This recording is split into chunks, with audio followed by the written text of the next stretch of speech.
السلام علیکم، welcome to my YouTube channel Farwa Khalid novels. کیسے ہیں آپ سب؟ امید ہے سب خیریت سے ہوں گے۔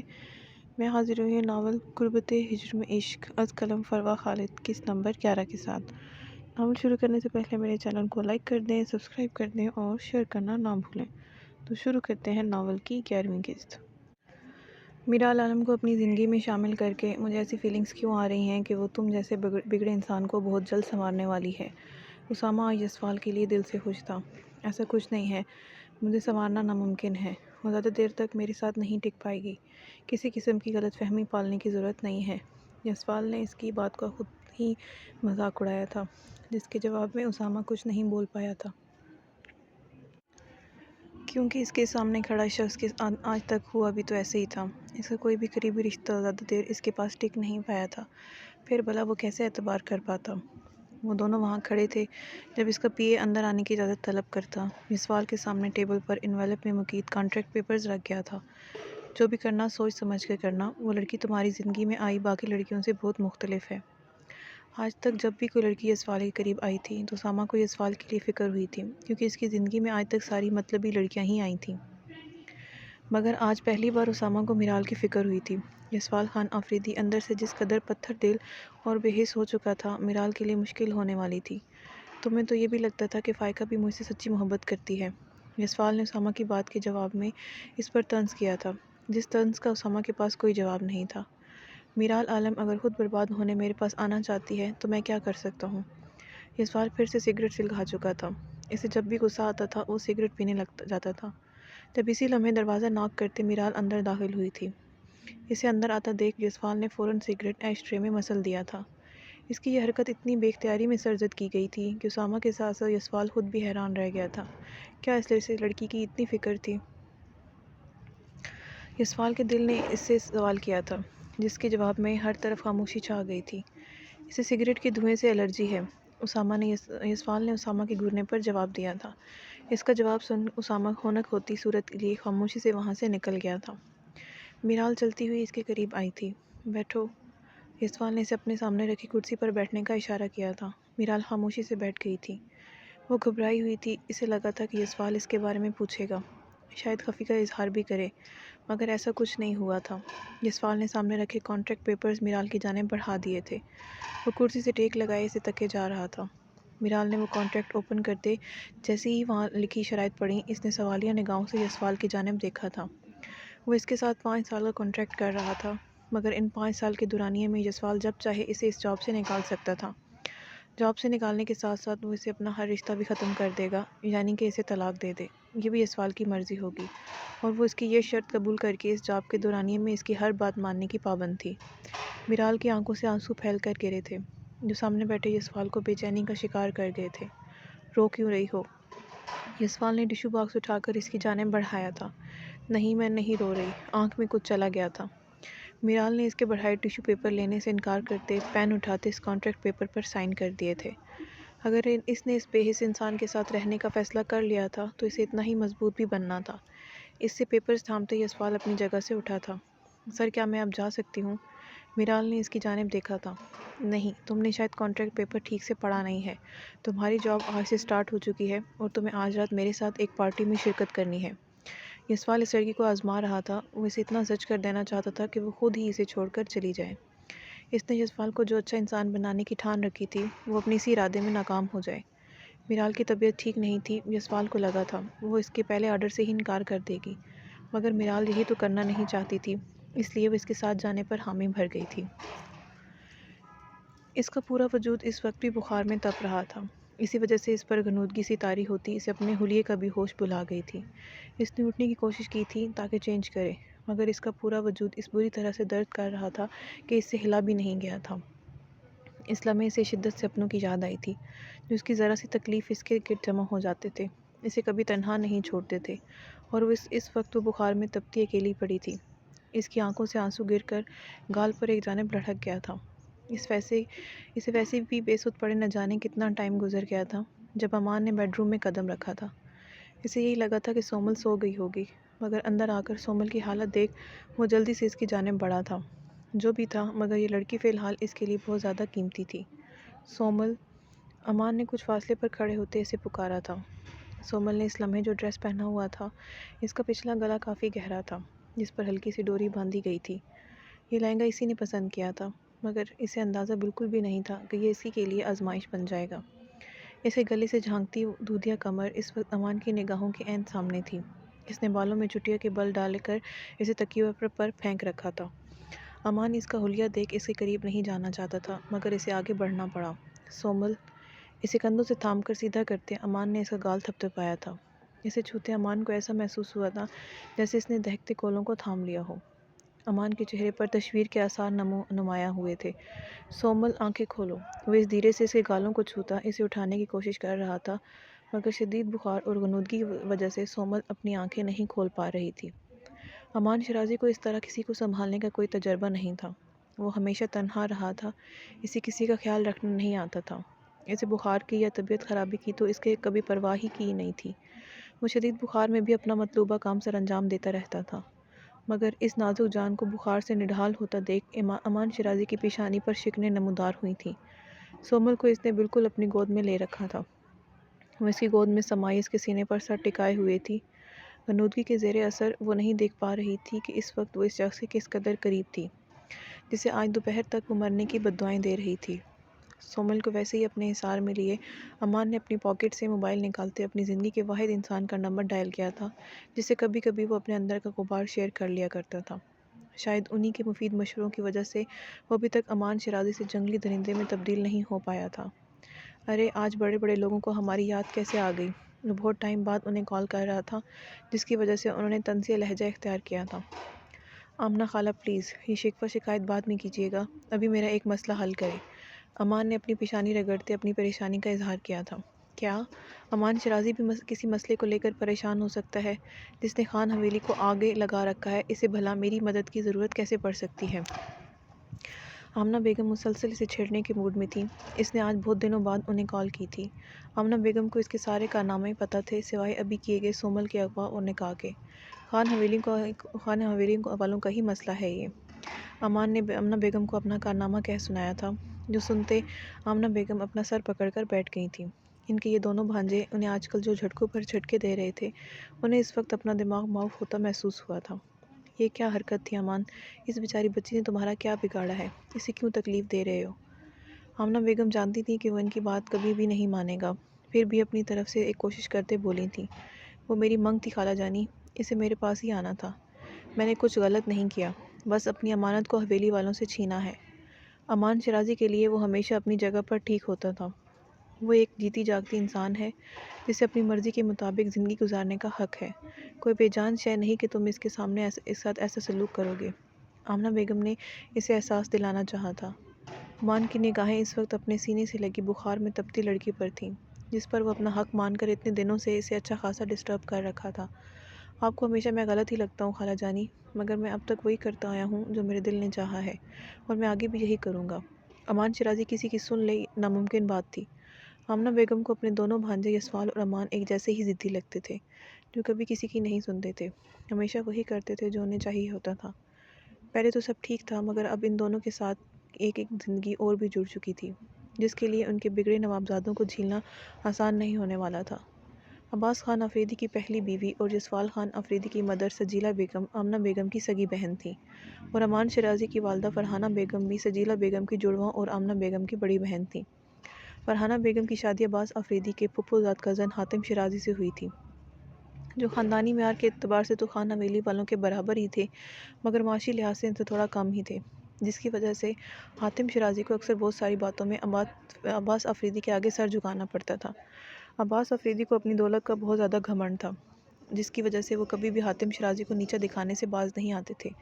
وہیں حاتم شرازی خاندان کے سب سے زیادہ پڑھے لکھے انسان تھے، اکثر کافی مشکل و فیصلوں میں ان سے ہی مدد لی جاتی تھی، جو بات عباس آفریدی بہت مشکل سے برداشت کرتے تھے، مگر دونوں بہنوں میں بہت زیادہ پیار تھا۔ سجیلہ بیگم کی ڈیتھ یسوال کی پیدائش کے وقت ہوئی تھی۔ انہیں دنوں اللہ تعالیٰ نے فرحانہ بیگم کی بھی گود بھر دی تھی۔ انہوں نے امان حاتم شرازی کو جنم دیا تھا۔ یسوال کی وجہ سے ہی فرحانہ بیگم زیادہ تر خان حویلی میں پائی جاتی تھی، جو بات حاتم شرازی کو پسند نہیں تھی۔ چاہے پڑھے لکھے ہی صحیح، مگر کہیں نہ کہیں ان کی سوچ بھی روایتی مردوں جیسی ہو جاتی تھی۔ انہیں اپنی بیوی کو اس گھر جانا پسند نہیں تھا جس گھر میں ان کی بیوی کو عزت نہیں ملتی تھی۔ عباس خان آفریدی کی دوسری بیوی ناہید بیگم بھی کافی اچھی خاتون تھیں۔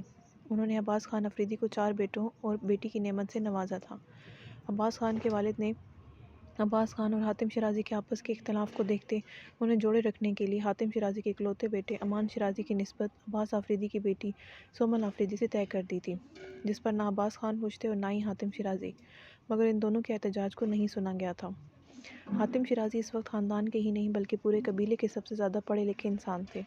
ان کے علاقے میں اس وقت صرف ایک ہی سکول تھا، وہ بھی لڑکوں کے لیے۔ لڑکیوں کے لیے پڑھنے کا کوئی سسٹم نہیں تھا، جس بات کا سب سے بڑا ریزن عباس خان آفریدی ہی تھے۔ حاتم شیرازی کو بھی اس بات کی ضد تھی۔ انہوں نے عباس خان کی بھرپور مخالفت کرتے وقت وہاں لڑکیوں کے لیے ایک تعلیمی ادارے کی بنیاد رکھی تھی، جس کے بعد عباس خان اور حاتم شیرازی کے درمیان اصلی دشمنی کی جنگ چھڑی تھی۔ عباس خان آفریدی کے والد کی ڈیتھ کے بعد تمام پاور انہی کے ہاتھ میں آ چکی تھی۔ انہوں نے قبیلے کی باقی تمام معزز شخصیات کے ساتھ مل کر اس اسکول کو گرانا چاہا تھا، مگر حاتم شیرازی بھی قبیلے کے تمام مزاروں کو لے کر ان کے خلاف ڈٹے تھے، جس کے نتیجے میں پورے قبیلے میں انتشار پھیلنے لگا تھا۔ لوگ آپس میں لڑائی جھگڑے کرنے لگے تھے۔ 2 لوگوں کی ضد کی وجہ سے قبیلے کا امن و سکون تباہ و برباد ہو کر رہ گیا تھا۔ انہی اختلاف کی وجہ سے 5 کے قریب افراد آپسی جھگڑوں میں ہلاک بھی ہوئے تھے، جس کی وجہ سے عباس خان آفریدی کی طرف سے پنچایت بٹھائی گئی تھی، جس میں بلوچ خان کے لوگ بھی در فہرست تھے، جس کا فیصلہ عباس خان آفریدی کی مرضی کے عین مطابق ہوا تھا۔ حاتم شیرازی کو قبیلے کی بچیوں کے بارے میں سوچنے کے جرم میں پاداش دی گئی تھی۔ انہیں اپنے ہی علاقے سے بے دخل کر دیا گیا تھا اور یہ سب کروایا تھا عباس خان آفریدی نے۔ انہوں نے جان بوجھ کر ان لوگوں کو لالچ دے کر یہ فیصلہ کروایا تھا۔ حاتم شیرازی کے لیے یہ بہت بڑا دھچکا تھا، جو وہ برداشت نہیں کر پائے تھے۔ وہ کسی قیمت پر اپنا گاؤں اپنا گھر چھوڑ کر ہمیشہ کے لیے نہیں جانا چاہتے تھے۔ جب اسی شدید جھٹکے کی وجہ سے انہیں ہارٹ اٹیک ہوا تھا اور وہ خود سے ہی اپنی زندگی کی بازی ہار گئے تھے۔ پورا گاؤں صدمے میں ڈوب چکا تھا۔ ایک ہی انسان ان کے حق کی خاطر آواز اٹھانے کے لیے آگے بڑھا تھا اور وہ اسی انسان کا ساتھ نہیں دے پائے تھے۔ وہ سب شرمندہ اور پشیمان تھے۔ حاتم شیرازی کی ڈیتھ کے بعد ان کی بیوی فرحانہ بیگم ان لوگوں کے بیچ نہیں رہنا چاہتی تھیں جو ان کے شوہر کے قاتل تھے۔ وہ امان کو لیے شہر میں آ بسی تھی۔ امان اس وقت 12 سال کا تھا، مگر وہ اتنا سمجھدار اور میچور بچوں میں سے تھا جو ہر بات اچھے سے سمجھ اور دیکھ رہا تھا۔ کون لوگ تھے جنہوں نے اس کے خاندان کو برباد کیا تھا اور وہ ہر ایک سے ان باتوں کا بدلہ لینے کا پورا ارادہ رکھتا تھا۔ وہ اکثر اپنا زیادہ وقت گاؤں کے ارد گرد بنے جنگلوں میں گزارتا تھا۔ اس نے وہاں گاؤں والوں کے بیچ میں سے ہی اپنے بہت سارے ساتھی بنا رکھے تھے۔ وہ ان لوگوں کے سامنے جانے سے پہلے اپنے لوگوں کی فوج تیار کرنا چاہتا تھا۔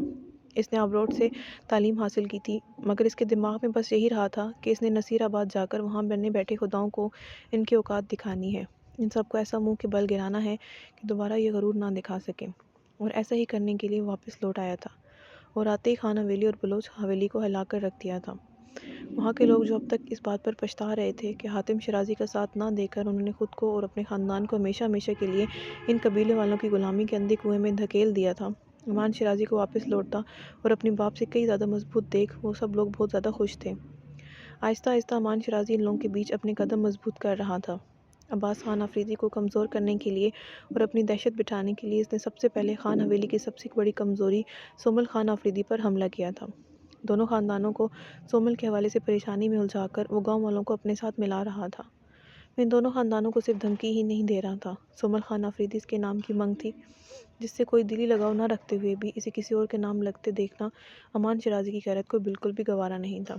اس نے کئی بار خان حویلی میں اپنی شادی کا پیغام بھجوایا تھا، جسے حویلی والوں نے بہت آسانی سے رد کر دیا تھا اور اسے دھمکایا بھی تھا کہ وہ ان کی حویلی میں قدم رکھنے کی کوشش بھی مت کرے ورنہ مارا جائے گا، مگر وہ لوگ امان شیرازی کو جانتے نہیں تھے، اس لیے انہوں نے یہ سب بولا تھا۔ جیسے ہی امان شیرازی کی دی جانے والی دھمکی ان کے دروازے تک پہنچی، ان سب کے ہوش اس وقت اڑے تھے، مگر تب امان شیرازی ان کی کوئی بھی بات سننے کو تیار نہیں تھا۔ امان نے سومل کے بارے میں صرف سن رکھا تھا، اسے ایک بار بھی نہیں دیکھا تھا، بس اسے شادی کرنے کا خواہشمند تھا کیونکہ وہ عباس